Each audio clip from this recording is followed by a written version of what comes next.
Di video kali ini saya akan mention 3 saham di mana 3 saham ini masuk di satu sektor yang dilupakan sepanjang tahun 2023 ini. Apa saja sahamnya? Pastikan teman-teman tonton video ini sampai selesai.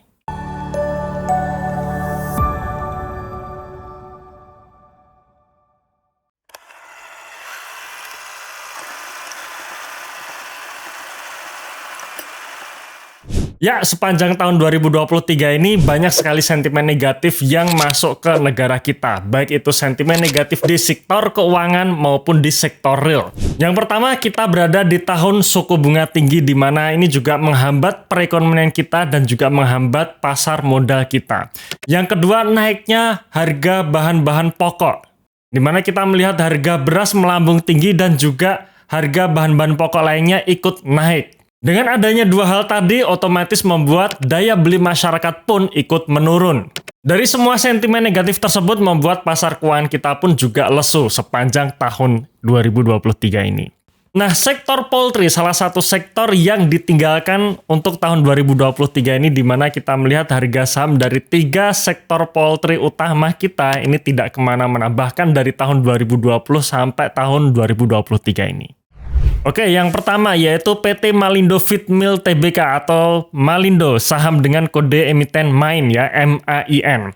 Kita lihat pergerakan harga saham dalam jangka panjangnya di mana sejak COVID tahun 2020 lalu sampai tahun 2023 ini harga sahamnya nggak kemana-mana ya. Bisa dibilang harga sahamnya hanya bergerak di situ-situ aja di level 500-an.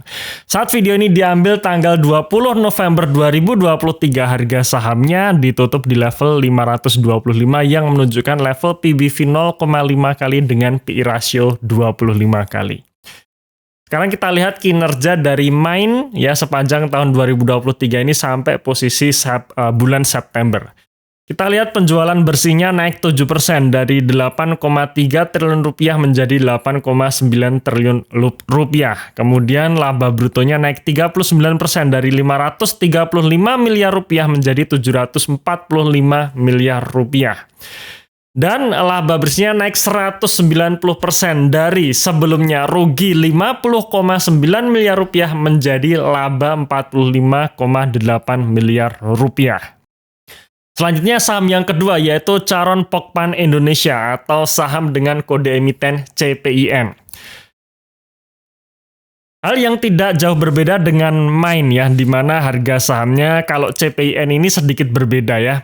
Tahun 2020 harga sahamnya sempat jatuh ke level 3.500-an dan sempat naik sampai ke level hampir 8.000 di tahun 2021-nya. Ya, sebelum sampai akhirnya sekarang harga sahamnya pun kembali turun ke level 5.400. Di harga 5.400 saat ini menunjukkan level PBV 3 kali dengan PI ratio 25 kalinya. Sekarang kita lihat kinerja dari emiten CPIN ini periode 2023 sampai bulan September.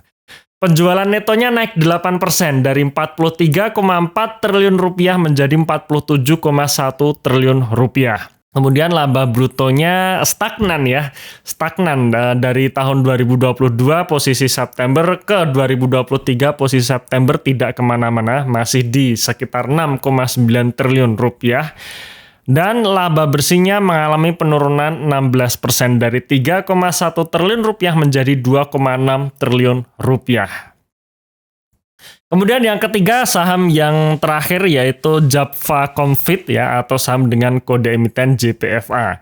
Di mana ini juga hal yang sama ya seperti CPIN di sepanjang tahun 2020 sampai 2021 sebenarnya rally. Tahun 2020 harga sahamnya menyentuh level 800 saat pandemi COVID kemarin sampai akhirnya naik ke level 2200 di tahun 2021-nya ya. Kemudian harga sahamnya sekarang berangsur-angsur turun sampai ke level 1195 saat video ini diambil ya tanggal 20 November 2023. Harga 1195 menunjukkan level PBV 1 kali dengan PI ratio 9 kalinya. Sekarang kita lihat pergerakan harga kinerja JPFA posisi September 2023 dibandingkan September 2022. Penjualan netonya naik 3% dari 36,7 triliun rupiah menjadi 37,7 triliun rupiah. Ya, tapi laba brutonya turun 4% ya, dari 6,1 triliun rupiah menjadi 5,9 triliun rupiah. Dan laba bersihnya turun cukup signifikan, yaitu minus 34% dari 1,4 triliun rupiah menjadi 937 miliar rupiah. Di webinar tanggal 24 dan 25 November besok, kita akan membahas salah satu emiten poultry ini, di mana kita akan melihat kira-kira apa faktor atau hal yang men-trigger kenaikan atau penurunan kinerja dari saham sektor poultry ini, dan bagaimana prospeknya untuk tahun 2024 nanti. Apakah menjadi salah satu sektor yang akan diuntungkan di tahun 2024 besok? Maka pastikan teman-teman untuk mengikuti webinar kami tanggal 24 November besok. Webinar besok merupakan salah satu bagian dari program kami, yaitu Value Investing Mastery, di mana di program tersebut kita akan belajar dari basicnya, cara membaca laporan keuangan, cara menentukan harga wajar saham, filosofi investasi, sampai kita akan bahas mengenai detail sahamnya. Untuk mengikuti program tersebut, teman-teman tinggal daftar melalui link di dalam deskripsi di video ini atau dalam kolom komentar yang sudah kami pin. Dan jika teman-teman sudah mengikuti program Value Investing Mastery, teman-teman akan bisa mengikuti webinar kami setiap bulannya secara gratis ya, sepanjang kami masih eksis. Oke, terima kasih sudah menonton video ini sampai akhir. Saya tunggu Anda di webinar tanggal 24 besok. Salam Passive Income.